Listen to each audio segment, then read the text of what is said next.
give you the answer of this question. The question is, what part of the body does sleep bruxism affect? Well, now I'll give you the answer of this question, and the correct answer for the question is teeth.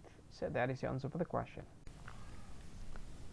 Hi, thank you so much for watching this video. If you find this video is very useful, you can help this channel to grow by subscribing this channel.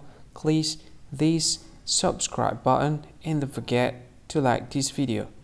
And if you find this video is not really good, or you don't really like this video, or you kind of feel that it's a little bit offensive or something like that, you can click this one, dislike button. You can do that anyway.